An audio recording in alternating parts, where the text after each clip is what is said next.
दोस्तों आज की इस वीडियो के अंदर मैं आप सभी को अपनी क्लास 6 ज्योग्राफी सब्जेक्ट के चैप्टर नंबर 5 के पार्ट 2 को बताऊंगा और उसको डिस्कस करूंगा। तो यार अगर आपने अभी तक पार्ट 1 की वीडियो को नहीं देखा है तो उसको जाकर जरूर से देख लेना। तो यार सबसे पहले आपकी कुछ टर्म्स आते हैं जैसे कि आपका हो गया इथमस और आपका स्ट्रेट। तो चलो एक बार इनको आप समझ लेते हैं इस फिगर की हेल्प से। मैं इसको जूम करता हूँ और फिर आपको इस बात को यहाँ पे एक्सप्लेन करता हूँ।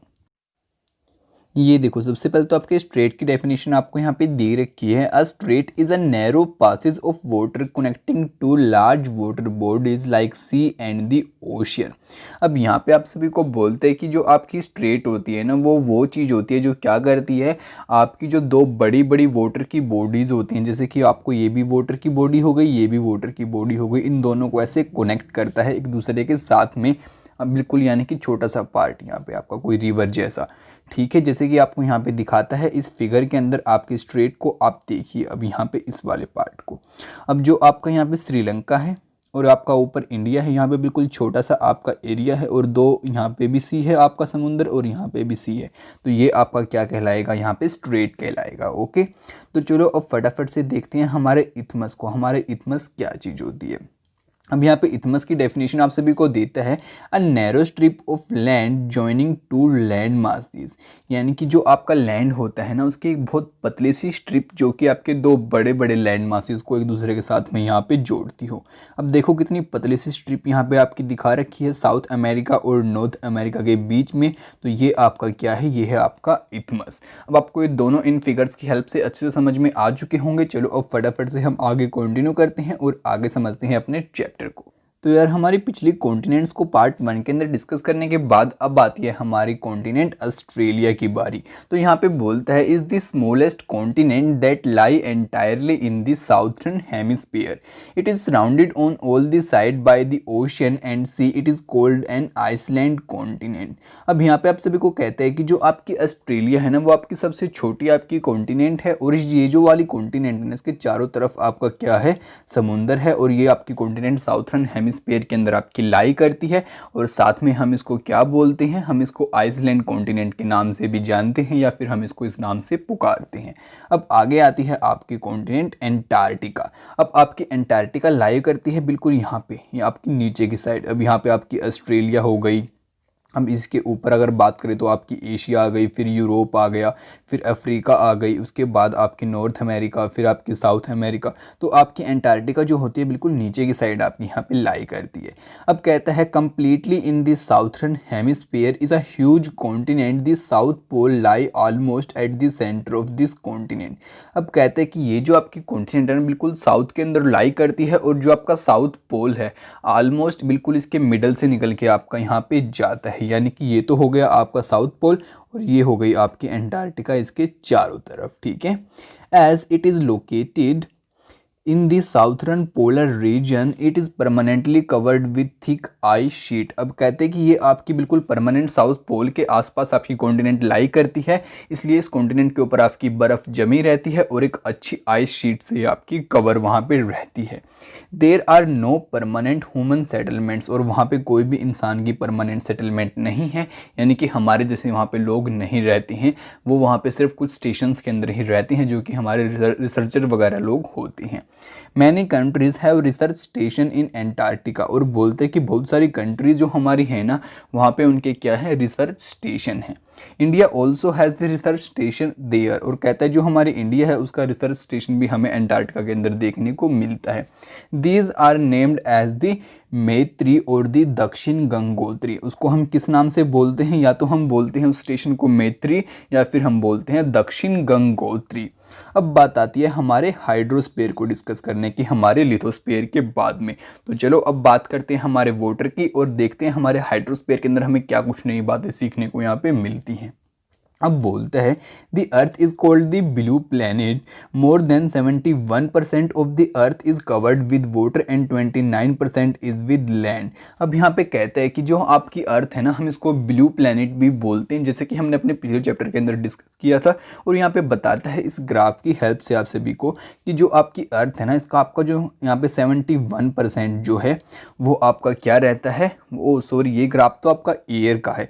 बाकी यहाँ पे बताता है कि ऐसा एक पाई चार्ट आप आप खुद से अपने इसका भी बना सकते हैं अपने हाइड्रोस्फीयर का। तो उसमें क्या है, जो आपका 71% कवर करता है वो तो करता है आपका यहाँ पे वाटर, और जो आपका 29% एरिया वो कवर करता है आपकी लैंड मास को। अब चलो आगे बोलते हैं, hydrosphere consist of water in all it's form. कहता है जो हाइड्रोस्फीयर होता है ना, उसका जो वाटर होता है आपका हर एक फॉर्म के अंदर यहाँ पे इंक्लूड होता है, जैसे कि वाटर हो गया, वेपर हो गया, साथ में आपकी आइस वगैरह फॉर्म हो गई। As running water in ocean and rivers and in lakes, ice is glacier, underground water and the water vapor in the atmosphere or comprises the hydrosphere। अब यहाँ पे देखा, आप सभी को यही बात यहाँ पे बिल्कुल कहना चाहते हैं। कहते हैं कि भाई जो आपका ये ओशन है इसके अंदर आपके सभी वाटर इंक्लूड होते हैं। जैसे कि हाइड्रोस्फीयर की अगर हम बात करें तो इसमें आपका समुद्र का पानी भी होगा, ग्लेशियर का भी, आपकी नदी का भी, आपके बहाव वाला पानी, आपका जो ज़मीन के नीचे पानी होता है वो भी। अब आगे बोलता है, more than 97% of the earth water is found in the ocean and is too salty for human use. अब कहता है कि जो आपका 97% वाटर है ना आपके हाइड्रोस्फीयर में से, वो ज़्यादातर आपका यहाँ पे समुद्र के अंदर हमें देखने को मिलता है, और वो पानी आपका बहुत ज़्यादा खारा होता है, हम उसको ऐसे डायरेक्ट यूज़ में नहीं ले सकते। A large portion of the rest of the water is in the form of ice sheet and glacier और underground and are very small percentage available as fresh water. अब कहता है फिर बहुत सारा जो पानी है वो आपका आइस शीट्स के अंदर और ग्राउंड के नीचे रहता है, और उसमें से कुछ पार्ट ही जो हमारे लिए यूज़फुल रह पाता है पीने के लिए। इसलिए यार आप सभी ने कभी सोचा भी होगा आपके माइंड में कि भाई हमारे घर वाले बोलते हैं आप इतने सारे पानी को ऐसे वेस्ट करोगे तो हमारे लिए ड्रिंकिंग पानी ख़त्म हो जाएगा, जबकि हमारी जो अर्थ है उसके ऊपर तो बहुत सारा पानी है। तब भी यार आपको यही बात सोचनी चाहिए कि जो आपका फ्रेश वाटर है, पीने लायक पानी है, वो बहुत कम है। अब आगे बोलता है आपको इसी के साथ में, for human use hence despite being a blue planet we face a shortage of water. कहते हैं कि वैसे तो हमारा ब्लू प्लैनेट है, लेकिन तब भी हमें क्या हो जाती है, बहुत बार पानी की शॉर्टेज देखने को मिल जाती है। और इस ग्राफ के अंदर आपको यही बताता है कि जो आपका 97% वाटर है वो तो आपका समुद्र के अंदर है, और जो 2.5% है वो है आपका बिल्कुल फ्रेश वाटर। तो आपको पता होना चाहिए कि जो आपका फ्रेश वाटर है वो बहुत ही ज़्यादा कम है। तो चलो इसी के साथ अब हम आगे बात करते हैं। अब आगे आपको बोलता है comparative size of the continent. अब इसकी हेल्प से आपको साइज़ कंपेयर करने में हेल्प करता है आपकी कॉन्टिनेंट्स के। तो सबसे बड़ा तो आपका यहाँ पे एशिया है, ये तो आपको पता है, और सबसे छोटा यहाँ पे मेरे ख्याल से आपका ऑस्ट्रेलिया ही है। अब आगे बोलता है, count the square given in the figure 5.3 and answer the following question. अब कहता है कि आपको इन स्क्वायर्स को काउंट करना है और इन क्वेश्चंस के यहाँ पे आंसर देने की कोशिश करनी है। Name the largest continent. कहता है सबसे लार्जेस्ट कॉन्टिनेंट का आप नाम बताओ। वो है हमारी एशिया, ये तो हमें पता है, ये काउंट करने की ज़रूरत ही नहीं है। अब आगे बोलते हैं, which is the larger Europe and Australia. कहता है आपका यूरोप बड़ा है या फिर ऑस्ट्रेलिया बड़ा है। तो यार आपका यहाँ पे यूरोप बड़ा है। आगे बोलता है अब ओशियंस के बारे में आपको कुछ बातें मेरे ख्याल से अब बताने वाला। चलो एक बार इसको भी हम स्टडी कर लेते हैं फटाफट। अब बोलता है, oceans are the major part of the hydrosphere, they are all interconnected. कहते हैं कि जो आपके ओशियंस हैं यानी कि आपके समुद्र हैं वो सबसे बड़ा पार्ट आपके रहते हैं हाइड्रोस्फीयर का, और वो एक दूसरे से यहाँ पे आपके इंटरकनेक्टेड होते हैं। जैसे कि आपको पता है यहाँ पे आपका इंडियन ओशियन रहता है, यहाँ पे आपका एंटार्क्टिक रहता है, पैसिफिक रहता है, नहीं यहाँ पे अटलांटिक, यहाँ पे आपका पैसिफिक रहता है, और पैसिफिक ही आपका यहाँ पे भी आता है, और यहाँ पे आपका जो आर्टिक वाला होता है वो रहता है। और अब ये क्या है, आप देख सकते हैं सभी एक दूसरे से बिल्कुल यहाँ पे इंटरकनेक्टेड आपको देखने को यहाँ पे इजीली मिल जाएंगे। आप किसी ओशन को भी यहाँ पे इजीली देख सकते हैं इस फिगर के अंदर। अब आगे बोलता है, the ocean water are always moving, the three chief movement of the ocean water are the wave, the tides and the ocean currents. कहता है जो आपके समुद्र का पानी होता है वो हर टाइम आपका चलता रहता है, और बेसिकली ये तीन मूवमेंट आपकी करता है। एक तो होती है आपकी वेव, दूसरी होती है आपकी टाइड, तीसरी होती है आपकी ocean currents. The 5 major oceans are the Pacific Ocean, Atlantic Ocean, Indian Ocean, Southern Ocean, और साथ में आता है आर्टिक ओशन। कहते हैं जो आपके 5 सबसे बड़े आपके ओशन रहते हैं, सबसे पहले बोलता है कौन सा ओशन, पैसिफिक ओशन, तो वो रहता है आपका इस वाली साइड। अब आता है आपका अटलांटिक ओशन, वो है आपका ये वाला ओशियन, ठीक है। अब उसके बाद आता है आपका इंडियन ओशन, वो ये आ गया। उसके बाद आता है साउथर्न ओशन, वो ये आ गया। उसके बाद आता है आर्टिक ओशन, वो ये वाला हो गया। अब आगे आप सभी को बोलता है the Pacific ocean is the largest ocean. कहते हैं जो आपका पैसिफिक ओशियन है वो सबसे बड़ा और सबसे लार्जेस्ट आपका ओशियन है। It is spread over 1/3 of the अर्थ, और ये आपके 1/3 अर्थ के ऊपर फैला हुआ है। अब आगे बोलते हैं Marina trench the depth part of the earth lie in the Pacific ocean. कहता है जो आपका मरीना ट्रेंच है ना, सबसे आपका डीपेस्ट पार्ट आपकी अर्थ का, वो भी आपके पैसिफिक ओशन के अंदर ही लाई करता है। The Pacific ocean is almost circular in shape, Asia Australia. और कहता है यहाँ पे जो आपका पैसिफिक ओशन है ना, वो आपका तकरीबन यहाँ पे सर्कुलर रहता है इसकी शेप के अंदर, और जो आपके एशिया और ऑस्ट्रेलिया हैं वो भी आपके बेसिकली इसी से थोड़े बहुत यहाँ पे लिंक करते हैं। North and south America surround it, look at the map. Basically होता है क्या है कि जो आपका ये ऐसा सीन रहता है, ये हो गया आपका नॉर्थ अमेरिका, ये हो गया आपका यहाँ पे, एक मिनट ऐसे करते हैं इसको, ये हो गया आपका नॉर्थ अमेरिका, ये हो गया साउथ अमेरिका, और ऐसे है आपकी अर्थ मानो, ठीक है। और इस वाले साइड पड़ता है आपका एशिया, और यहाँ पे आता है आपका ऑस्ट्रेलिया। तो ऐसे एक सर्कल टाइप यहाँ पे बन जाता है, और ये सारा पार्ट आपका पैसिफिक ओशन यहाँ पे कवर करता है। अगर आप इसको ग्लोब के ऊपर देखेंगे तो उसको आपको और अच्छे से यहाँ पे समझ में आ पाएगा। अब आगे बोलते हैं आप सभी को इसी के साथ में, and find out the location of the continents around the Pacific Ocean. The Atlantic Ocean is the second largest ocean in the world. अब कहते हैं जो आपका अटलांटिक ओशन है वो भी आपका सेकंड नंबर पे सबसे लार्जेस्ट ओशन है आपके वर्ल्ड का। इट इज़ एस शेप, और वो आपका एस की शेप के अंदर है। It is flanked by the North and the South Americas on the western side and Europe and Africa on the eastern side. अब कहता है जो आपका अटलांटिक ओशन है उसके इस वाली साइड तो आपके नॉर्थ और साउथ अमेरिका है, और इस वाली साइड है आपका यहाँ पे यूरोप, और नीचे की साइड क्या है आपका अफ्रीका है। अब आगे बोलता है the coastline of the Atlantic Ocean is the highly indented, this irregular and intended coastline provide ideal location for the natural harbour. अब यहाँ पे कहता है जो यहाँ की कोस्ट लाइन रहती है ना आपके अटलांटिक ओशन की, वो थोड़ी आपकी इस जैसी टाइप की आप यहाँ पे देख सकते हैं, यानी कि बार बार अंदर की साइड यहाँ पे जाती होती है। और इससे क्या हेल्प मिल जाती है, जो आपके बंदरगाह होती है ना वो नेचुरली यहाँ पे बन जाते हैं, बनाने की ज़रूरत उनको नहीं पड़ती। From the point of view of commerce it is the busiest ocean. और कहता है अगर बिजनेस की बात करें और कॉमर्स की बात करें तो इस मामले में सबसे जो बिजी आपका ओशियन है वो आपका अटलांटिक ओशियन ही यहाँ पे रहता है।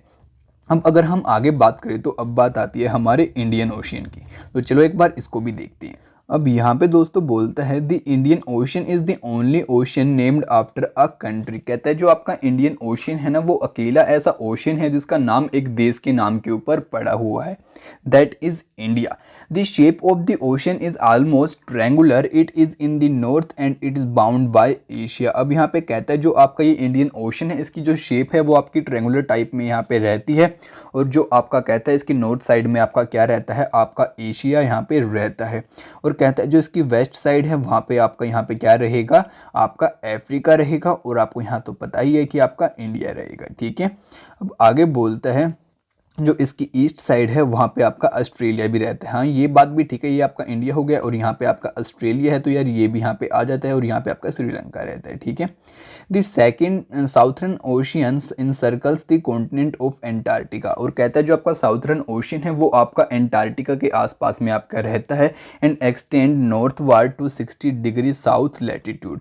और कहता है जो आपका 60 डिग्री साउथ लैटिट्यूड है वहाँ तक उसको काउंट किया जाता है। The Arctic Ocean is located within the Arctic Circle and surrounded the North Pole. कहता है जो आपका आर्टिक ओशियन है ना वो आपका आर्टिक सर्कल के अंदर ही लाई करता है और आपके पूरे के पूरे नॉर्थ पोल को कवर कर लेता है। It is connected with the Pacific Ocean by a narrow stretch of shallow water known as the Bering Strait. और कहते हैं कि जो ये वाला आपका ओशियन है ना ये आपका किसके साथ में कनेक्ट होता है, ये आपका पैसिफिक ओशन के साथ में कनेक्ट होता है आपके शैलो वाटर के साथ में, और वहाँ पे बिल्कुल पतला सा आपका एक स्ट्रेच है, वो उसको हम क्या बोलते हैं बेरिंग स्ट्रेट, ठीक है। अब स्ट्रेट मैंने आपको अभी अभी बताया था कि जो आपकी दो बड़ी बड़ी वाटर बॉडीज होती है उनको पतली सी एक रिवर कनेक्ट करती है, ठीक है। It is bound by the northern coast of North America and the Eurasia. अब यहाँ पे कहते हैं कि जो आपके नॉर्थ अमेरिका है और जो यूरेशिया है उसकी पूरी की पूरी इससे बाउंड किया जाता है आपका ये वाला ओशन, ठीक है। अब बात आती है हमारे एटमॉस्फेयर की, हमारे हाइड्रोस्फीयर को और हमारे लिथोस्फीयर को समझने और पढ़ने के बाद हमारे पूरे ग्लोब की। तो अब एटमॉस्फेयर के अंदर आपको बोलते बोलता है the earth is surrounded by a layer of gas called the atmosphere. जो हमारी अर्थ है ना, इसके साइड में हमारे चारों तरफ गैस आपको देखने को मिल जाएगी, जो कि हमारा किसका काम करती है, हमारे एटमॉस्फेयर का। The thin blanket of air is an integral and important aspect of the planet. अब यहाँ पे कहते हैं कि जो आपकी यहाँ पे आपकी एयर का ब्लैंकेट है ना, आपकी पूरी की पूरी अर्थ के साइड में, ये आपके लिए सबसे ज़्यादा इंपॉर्टेंट एस्पेक्ट है। It provide us with the air we breathe and protect us from the harmful effect of sun rays. कहते हैं कि इसमें हमारी वो एयर भी रहती हैं जिसको हम सांस लेने में यूज़ करते हैं और जिसकी वजह से हम जीवित रह पाते हैं। साथ में इसके अंदर वो चीज़ें भी रहती हैं जो कि हमें, जो हमारे सूरज की हार्मफुल रेज आती हैं, उनसे भी हमें प्रोटेक्ट करती हैं, बचाती हैं। ठीक है, अब इसी के साथ अगर हम आगे बात करें तो आगे आपको यहाँ पे कुछ फिगर दिखाता है और बताता है कि ये तो हो गई आपकी लैंड सरफेस, उसके ऊपर आपके बैलून इतनी हाइट पे उड़ते हैं, फिर आपका एरोप्लेन आता है, फिर उसके ऊपर आपके ऐसे बैलून्स आते हैं, फिर आपके ये आते हैं, फिर आपकी सैटेलाइट हो गई, यहाँ पे हो गए आपके जो आपके रॉकेट वगैरह जाते हैं। ठीक है, अब आप इस फिगर को डिटेलिंग में देख सकते हैं अपनी बुक के अंदर। हम बात करते हैं आगे अपने चैप्टर पे। तो आगे बोलता है the atmosphere extended up to a height of about the 1600 kilometre. कहता है जो 1600 आपका किलोमीटर है, वहाँ तक आपका जो एटमॉस्फेयर है वो आसमान के अंदर फैला हुआ है। The atmosphere is divided into 5 layer, और जो आपका एटमॉस्फेयर है उसको 5 लेयर्स के अंदर हमने डिवाइड कर रखा है। ठीक है, और क्या कहता है, on the composition, temperature and other properties, किनके बेस पे, उनके टेम्परेचर, कंपोजिशन और उनकी प्रॉपर्टीज़ को देखते हुए। तो चलो फटाफट से इन आपकी लेयर्स को भी स्टडी कर लेते हैं। ठीक है, हमारी अर्थ सरफेस से हम स्टार्ट करेंगे। तो सबसे पहले आप सभी को यहाँ पे बोलता है starting from the earth surface, सबसे पहले आती है आपकी ट्रोपोस्फीयर। तो मानो यहाँ तक आपकी ट्रोपोस्फीयर हो गई, उसके बाद आएगी आपकी स्ट्रेटोस्फीयर, फिर आएगी आपकी मीजोस्फीयर, फिर आएगी थर्मोस्फीयर, फिर आएगी आपकी एक्सोस्फीयर और फिर आपको पता ही आपका स्पेस वहाँ पे आगे जाके आ जाएगा। ठीक है, अब आगे बोलता है the atmosphere is composed mainly of nitrogen and oxygen. जो आपका एटमॉस्फेयर है ना, उसके अंदर मेनली जो आपकी जो गैस रहती हैं वो रहती है नाइट्रोजन और साथ में oxygen, which make up about 99% of the clean dry air. जो कि आपका 99% आपकी एयर का एरिया कंप्लीट कर लेती है। नाइट्रोजन 78% रहती है और जो आपकी ऑक्सीजन है वो 28% रहती है। And other gases like the carbon dioxide, argon and other comprises 1% by volume. और कहता है जो आपकी बाकी गैस बच गई, जैसे आपकी कार्बन डाइऑक्साइड हो गई, आर्गन हो गई और भी गैसेज हो गई, वो आपकी सिर्फ 1% के अंदर सारी इंक्लूड होती है। Oxygen is the breath of life while nitrogen help in the growth of living organisms. अब यहाँ पे कहता है जो आपकी ऑक्सीजन है वो तो हमें सांस लेने में हेल्प करती है, और जो आपकी नाइट्रोजन होती है वो हमारी लाइफ की ग्रोथ में हमारी यहाँ पे हेल्प करती है। Carbon dioxide through present in the minute amount is important as it absorb heat radiate by the earth. कहते हैं कि जो आपकी कार्बन डाइऑक्साइड है वो भी हमारे लिए हेल्पफुल रहती है, क्योंकि जो हमारी अर्थ हमारे लिए हीट रेडिएट करती है वो उसको एब्जॉर्ब यहाँ पे कर लेती है। Thereby keeping the planet warm it is also essential for the growth of plant. कहते हैं कि इसकी हेल्प से जो हमारी अर्थ है थोड़ी गर्म रह पाती है, लेकिन अगर इसकी ज़्यादा मात्रा बढ़ जाए तो वो भी हमारे लिए अच्छी बात नहीं है। और जो कि हमारी थोड़ी बहुत ही हमारी अर्थ को गर्म रखती है, उसकी हेल्प से जो हमारे प्लांट्स वगैरह हैं वो ग्रो हो पाते हैं। तो चलो फटाफट से अब हम आगे इसको समझ लेते हैं। अगर आप चाहो तो मैं आपको एक बार इसको और अच्छे से समझा देता हूँ। यहाँ पे बेसिकली बोलता है क्या है कि जो आपकी यहाँ पे अर्थ है ना, वो सन की रेज को अपने अंदर लेती है। जैसे ही वो ऊपर निकालने की कोशिश करती है तो यहाँ पे आपकी कार्बन डाइऑक्साइड जो होती है ना, वो इसको अपने अंदर लेके इस हीट को एब्जॉर्ब कर लेती है। और जैसे ही वो एब्जॉर्ब करते हैं तो जो हमारा टेम्परेचर होता है वो थोड़ा हीट हो जाता है, थोड़ा गर्म हो जाता है। और ऐसा ही टेम्परेचर हमारे प्लांट्स को रिक्वायर होता है उनकी ग्रोथ के लिए। ठीक है, अब हम आगे बात कर लेते हैं हमारे इस पैराग्राफ की। अब बोलते हैं the density of the atmosphere varies with the height its maximum of at the sea level and decrease rapidly as we go up. अब यार डेंसिटी का मतलब होता है आपका थोड़ा गाढ़ापन, और यानी कितनी ज़्यादा मात्रा आपकी उस चीज़ के अंदर है। ठीक है, अब डेंसिटी वर्ड आपको यहाँ पे समझ में और क्लियर हो चुका होगा। और यहाँ पे बताते हैं कि जो आपका एटमॉस्फेयर होता है ना, इसकी जो डेंसिटी हमारी सी लेवल के ऊपर तो ज़्यादा होती है, और जैसे जैसे हम ऊपर की साइड जाना स्टार्ट करते हैं तो जो हमारी डेंसिटी होती है वो घटती चली जाती है। ठीक है, आगे बोलता है the climbers experience problems in breathing due to this decrease in the density of the air. They have to carry with them oxygen cylinder to able to breathe at the high altitude. The temperature also decreases as we go upward. The atmosphere exert pressure on the earth. This varies from the place to place some areas experience high pressure, some areas low pressure. अब यहाँ पे आप सभी को एक interesting बात और मज़ेदार बात और बताता है और बोलते हैं कि जो आपको पता है कि जो लोग आपके पहाड़ चढ़ते हैं, आपने ऐसे लोग देखे होंगे, वो क्या करते हैं, अपने साथ में ऑक्सीजन के सिलेंडर लेके जाते हैं। वो इसलिए लेके जाते हैं क्योंकि उनको बहुत ऊंचाई के ऊपर जाना होता है और वहाँ पे जो हमारे ऑक्सीजन की मात्रा बहुत कम होती है, क्योंकि आपको पता है कि वहाँ पे जो हमारी डेंसिटी है वो कम होगी। तो वहाँ पे क्या होता है, आपका बिल्कुल प्रेशर लो हो जाता है। जैसे जैसे आप ऊपर की साइड जाते हो और नीचे की साइड आते हो तो आपकी जो एयर का प्रेशर आपके ऊपर पड़ता है वो थोड़ा बढ़ जाता है, ठीक है। और यहाँ पे आपको एक इंटरेस्टिंग बात इससे और बताएगा और बोलेगा, air moves from high pressure to the low pressure, moving air is known as wind. अब यहाँ पे कहते हैं कि आपकी एयर की एक प्रॉपर्टी होती है कि वो क्या करती है, आपके हरदम हाई प्रेशर से लो प्रेशर की तरफ क्या करती है, चलती है या फिर बहती है। और इसी चीज़ को हम क्या बोलते हैं, हमारी एयर क्या कर रही है, मूव कर रही है। और चलती हुई हवा को हम बोलते हैं विंड, यानी कि आपकी हवा या फिर जो चलती हुई हवा होती है उसको हम विंड बोलते हैं बेसिकली, ओके। अब आगे आपको बोलते हैं बायोस्फीयर। अब यार बायोस्फीयर हमारा सबसे लास्ट हमारा मेजर डोमेन होता है हमारी अर्थ का। अब कहता है द डोमेन ऑफ लाइफ, और इसके अंदर क्या रहती है, हमारी सभी लिविंग ऑर्गेनिजम्स की जिंदगी। The biosphere is the narrow zone of the contact between the land, water and air। अब कहते हैं कि बायोस्फीयर आपका वो जोन होता है जहाँ पे आपका लैंड, वाटर और एयर तीनों के तीनों चीज़ें कॉन्टैक्ट में आ जाएं। It is in this zone that life that is unique to this planet exist. और कहता है इसी जोन के अंदर जो हमारी ज़िंदगी है सभी लोगों की वो लाई करती है और रहते हैं हम सभी। There are several species of organisms that vary in size from microbes and bacteria to the huge mammal. All the living organisms including humans are taken to each other to the biosphere for survival.